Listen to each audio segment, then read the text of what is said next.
गुरुजी पंडित प्रदीप मिश्रा जी द्वारा श्री अम्बा अम्बेश्वर शिव महापुराण कथा हनुमानगढ़ी छतरी तालाब रोड अमरावती महाराष्ट्र में 16 दिसंबर से शुरू हो गई है।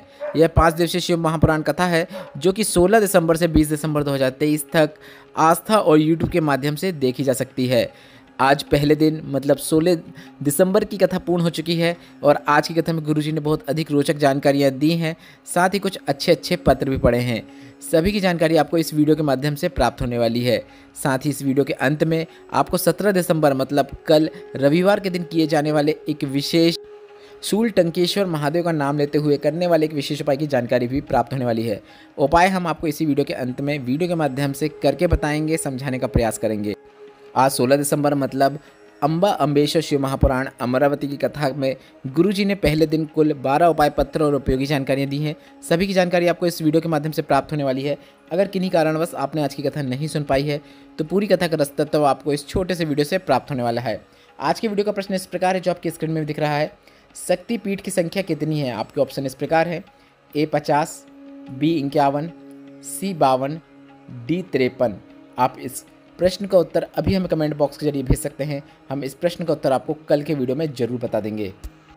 अब बढ़ते हैं आज की कथा की पहली विशेष जानकारी की ओर। गुरुजी ने कहा, माँ जब अपने बच्चे को डराती है तो कहती है कि चुप हो जा नहीं तो बाऊ आ जाएगा, और बच्चा डर जाता है, उसे भय का अनुभव होता है। उसी तरह जब हम श्री शिवाय नमस्तुभ्यम या फिर नमः शिवाय या फिर ओम नमः शिवाय मंत्र का जाप करते हैं तो हमारी मृत्यु को, पाप को और हमारे बेकार कर्मों को भी भय लगता है, इसलिए वे हमारे पास नहीं आ पाते हैं। बढ़ते हैं आज की कथा की दूसरी विशेष जानकारी की ओर। गुरुजी ने कहा, अगर आप कोई संकल्प लेते हैं तो उस संकल्प को पूरा कराने की जिम्मेदारी भगवान भी लेते हैं।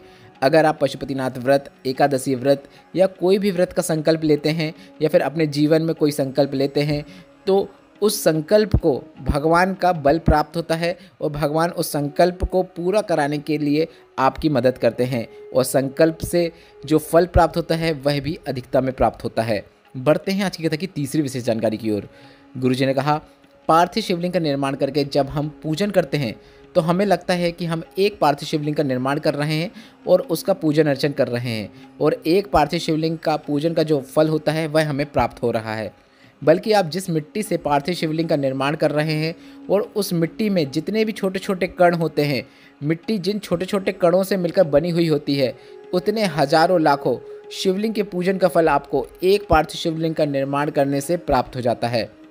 इसके बाद गुरुजी ने कहा, एक पार्थिव शिवलिंग का निर्माण करने से आपको लाखों शंकर भगवान के स्वरूप का पूजन करने का फल प्राप्त होता है। बढ़ते हैं आज की कथा की चौथी विशेष जानकारी की ओर। गुरुजी ने सभी से कुछ न कुछ संकल्प लेने को जरूर कहा है।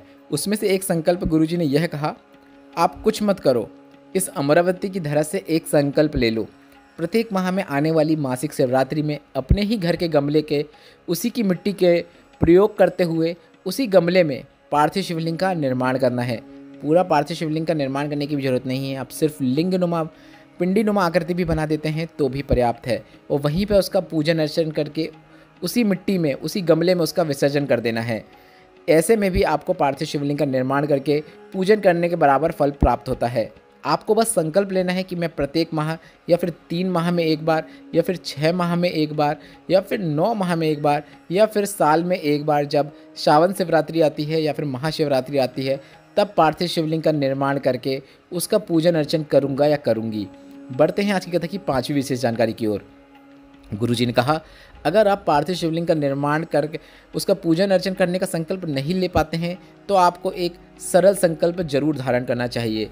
गुरुजी ने कहा, पार्थिव शिवलिंग का निर्माण करने का संकल्प नहीं लेते हैं तो आपको दूसरा संकल्प महीने में एक बार जरूर लेना चाहिए। आपको यह प्रयत्न करना चाहिए कि मैं महीने में एक बार बेलपत्र के वृक्ष के नीचे जाऊंगी और उस बेलपत्र के वृक्ष के नीचे जाकर जब मैं जल अर्पित करूंगी, जल चढ़ाऊंगी, ऐसा करने से बेलपत्र के वृक्ष की छाँव मुझ में पड़ेगी। और कहते हैं 33 कोटि देवी देवताओं का निवास होता है बेलपत्र के वृक्ष में, तो आप जब बेलपत्र के वृक्ष के छाँव में पहुंचते हैं तो आपको भी 33 कोटि देवी देवताओं की छत्र छाया प्राप्त होती है और उनका आशीर्वाद प्राप्त होता है। बढ़ते हैं आज की कथा की छठवीं विशेष जानकारी की ओर। उज्ज्वला जी पत्र लेकर आए जिसमें उन्होंने लिखा, भोलेनाथ की कृपा का गुणगान करना चाहूँगी। मेरा बेटा 2 साल से आर्मी की तैयारी कर रहा था, 1 या 2 नंबर से वह रह जाता था। अकोला की कथा में मैंने एक दिन की कथा सुनी और आप कहते हैं कथा पंडाल में बैठकर दिल से कथा सुनता है जो, और कथा पंडाल में बैठकर बाबा से जो मांगा जाता है वह बाबा जरूर प्रदान करते हैं।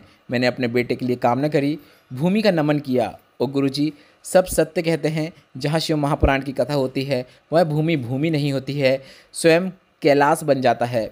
हमने श्री शिवाय नमस्तुभ्यम बोलने के बाद अपनी कामना करी और बाबा की कृपा से मेरी बेटे की आर्मी में सिलेक्शन हो गया है। उसी का आभार व्यक्त करने में कथा पंडाल में आई हूँ।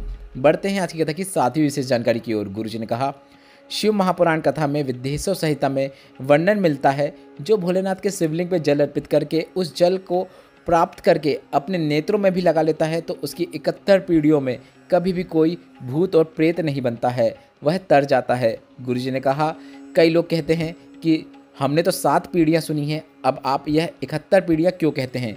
तो इस पर गुरुजी ने कहा, आप उज्जैन के ऋणमुक्तेश्वर मंदिर में जाकर पत्थर में शिव पुराण का वह शब्द जो पत्थरों में खुदाई करके अंकित किया गया है वह स्वयं जाकर पढ़ सकते हैं। बढ़ते हैं आज की कथा की 8वीं विशेष जानकारी की ओर। गुरुजी ने कहा, मध्य प्रदेश के मुख्यमंत्री जी डॉक्टर मोहन यादव जी का मैं आभार व्यक्त करना चाहूँगा, जिन्होंने सीएम बनने के बाद, मुख्यमंत्री बनने के बाद पहला फैसला ही ऐसा लिया है कि धर्म की जगह में कहीं पर भी खुले में मांस और अंडा नहीं बिकेगा। उनका मैं इस फैसले के लिए साधुवाद करता हूँ। बढ़ते हैं आज की कथा की 9वीं विशेष जानकारी की ओर। संगीता साहू जी पत्र लेकर आई, जिसमें उन्होंने लिखा, मेरे बेटे की आयु 36 वर्ष है।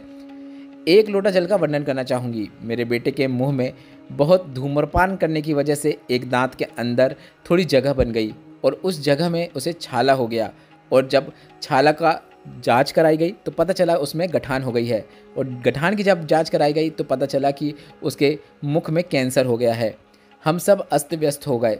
मेरे बेटे को बचपन में भी पैरालिसिस हो गया था, जिसके कारण उसका एक साइड का हाथ और पाँव अच्छे से कार्य नहीं करते थे।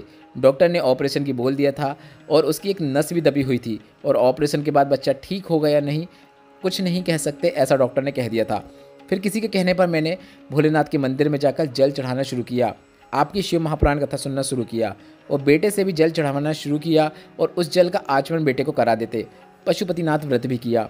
2 महीने तक लगातार दवाइयाँ खाते रहे और शिवलिंग पर चढ़े हुए जल का आचमन भी करते रहे। इसके बाद दूसरी जांच के लिए डॉक्टर के पास गए तो डॉक्टर ने बताया गांठ गल चुकी है, मुंह भी ठीक होने लगा है। उसी का आभार व्यक्त करने हम कथा पंडाल में आए हैं। बढ़ते हैं आज की कथा की 10वीं विशेष जानकारी की ओर। उमा जी पत्र लेकर आई, जिसमें उन्होंने लिखा, मेरे बेटा जन्म से ही उसे कम दिखाई देता था। बेटे ने कई बार बैंक की परीक्षा दी पर वह पास नहीं हो पा रहा था, तो मैंने कहा इस बार एग्जाम देने से पहले बेलपत्र में शहद लगाकर उस बेलपत्र को शिवलिंग पर चिपकाते हुए चले जाना। बेटा हंसता है और कहता है क्या बेलपत्र चिपकाने से नौकरी लगती है? मैंने कहा सीहोर वाला महाराज कहता है खूब पढ़ाई करो, अपनी तरफ से कोई कसर मत छोड़ो, पढ़ाई पूरी मेहनत से करो, पर एग्जाम देने से पहले बेलपत्र की बीच वाली पत्ती में शहद लगाते हुए उस बेलपत्र को शिवलिंग पर चिपकाते हुए चले जाओ।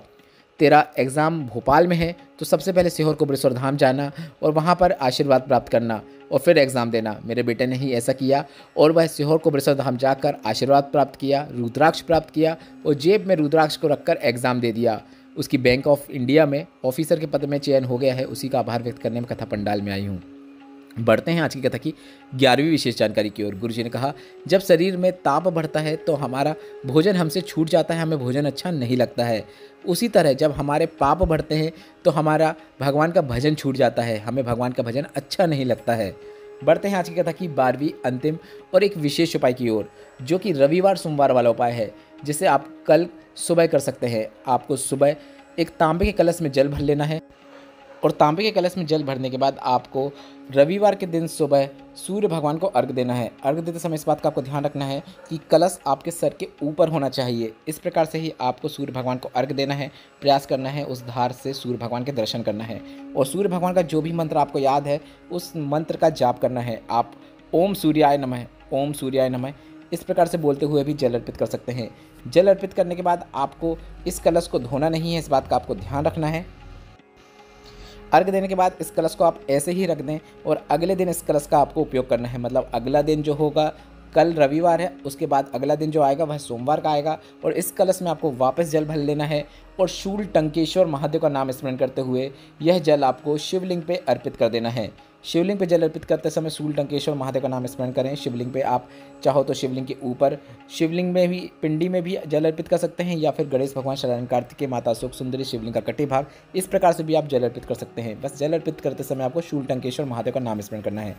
पूरा जल अर्पित करने के बाद आपको जलाधारी से जल जहाँ से नीचे गिरता है थोड़ा सा जल प्राप्त कर लेना है और उस प्राप्त किए हुए जल को आपको शूलटंकेश्वर महादेव का नाम स्मरण करते हुए अपने उस समस्या में, त्वचा संबंधित समस्या हो या फिर सफ़ेद दाग, काले दाग या फिर स्किन संबंधित किसी भी प्रकार की समस्या हो, पिंपल्स हो रहे हों, उसमें आपको उस जल को लगा लेना है। बस इतना ही करना है। रविवार सोमवार का यह उपाय आप लगातार 4 से 5 रविवार सोमवार करके देखिएगा, आपकी त्वचा अपने पुराने कलर में आना शुरू हो जाती है। गुरुजी का बताया यह रविवार सोमवार वाला एक विशेष उपाय है जिसे शूलटंकेश्वर महादेव का नाम स्मरण करते हुए किया जाता है।